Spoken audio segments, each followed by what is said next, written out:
soleil levant ici, c'est en réalité Jésus-Christ. Parce que nous sommes les disciples de Jésus-Christ. Et c'est Jésus le soleil levant. Comme nous dit le livre de Luc, que je m'en vais lire rapidement au chapitre 1. Luc chapitre 1 du verset 78 au verset 79. Je vais lire rapidement. Luc chapitre 1 verset 78, verset 79. Voici ce qui est écrit. Grâce aux entrailles de la miséricorde de notre Dieu, en vertu de laquelle le soleil levant nous a visités d'en haut pour éclairer ceux qui sont assis dans les ténèbres et dans l'ombre de la mort, pour diriger nos pas dans le chemin de la paix. Alléluia. Tu conviens donc avec moi, bien-aimé, que le soleil levant, c'est Jésus-Christ, comme je l'ai dit tantôt. Et celui qui te faut dans ta vie, c'est justement ce soleil levant-là. Il faudrait que ce soleil se lève dans ta vie, afin que tu sortes des ténèbres dans lesquelles tu es plongé. Alors, comment savoir que tu es dans les ténèbres? Nous allons rapidement lire le livre de Romains, chapitre 13. Le livre de Romains, chapitre 13. Rapidement, tu peux lire également à la maison. Romains, chapitre 13. On va lire à partir du verset 13. Voici ce que la Bible nous dit. Pour savoir que tu es dans les ténèbres, voici ce que le Seigneur te dit dans sa parole. Romains chapitre 13. On va lire à partir du verset 13. Il dit, marchons honnêtement comme en plein jour.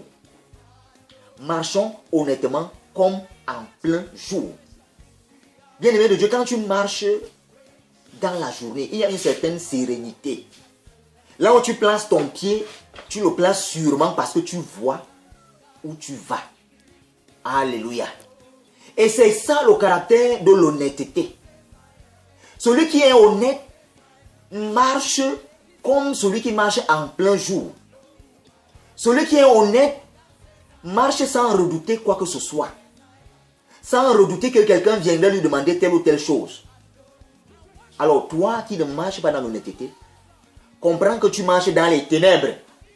Et il faut que le soleil levant, qui est Jésus-Christ, brille dans ta vie. Alléluia. Il continue, il nous dit, loin des excès et de l'ivrognerie. Là où tu es peut-être concerné par les excès et l'ivrognerie. Le Seigneur te dit ce matin que tu dois marcher loin de ces excès-là. Dans Galates, il nous parle des excès de table. Il y a d'autres excès. Excès de telles choses, excès de telles choses. Tu te connais. Tu te livres parfois dans des excès. Le Seigneur te fait comprendre que en marchant dans ces excès-là, tu marches dans les ténèbres. Et il faudrait que Jésus, qui est le soleil levant, se lève dans ta vie pour t'éclairer, pour que tu sortes de ces pénombres qui vont te conduire sûrement et certainement en enfer. Il continue, il nous dit, de la luxure et de l'impudicité, des querelles et des jalousies. Alléluia. Ici, le Seigneur voudrait te faire comprendre, bien-aimé de Dieu, pour ne pas être long, que toi qui marches dans de telles choses, tu marches dans les ténèbres. Et c'est une preuve que Jésus-Christ n'est pas dans ta vie. Répands-toi donc. Donne ta vie au Seigneur Jésus-Christ. Laisse que le soleil levant se lève dans ta vie. Pour que tu sois éclairé. Pour que ta vie soit éclairée. Que tu marches comme celui qui marche en plein jour. Que tu marches sans redouter quoi que ce soit. Que tu vives sans t'inquiéter de quoi que ce soit. Alléluia. Pour revenir dans le livre de Luc chapitre 1, le verset 79 que nous avons lu tantôt. Et je vais finir par là. Comprends ce conseil, bien-aimé. Il est pour toi. Il est pour toi, bien-aimé. Luc chapitre 1. Luc chapitre 1, rapidement, le verset 79. Tu peux le lire déjà à la maison, toi qui m'écoutes.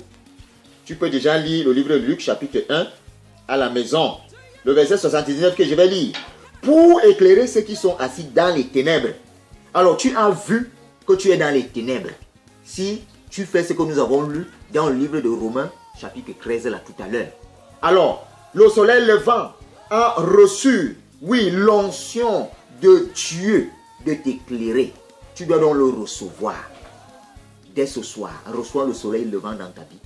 Il va lever ce soleil dans ta vie. Tu vas sortir des ténèbres pour revenir dans la lumière qui est la parole de Dieu. Que le Seigneur notre Dieu te bénisse.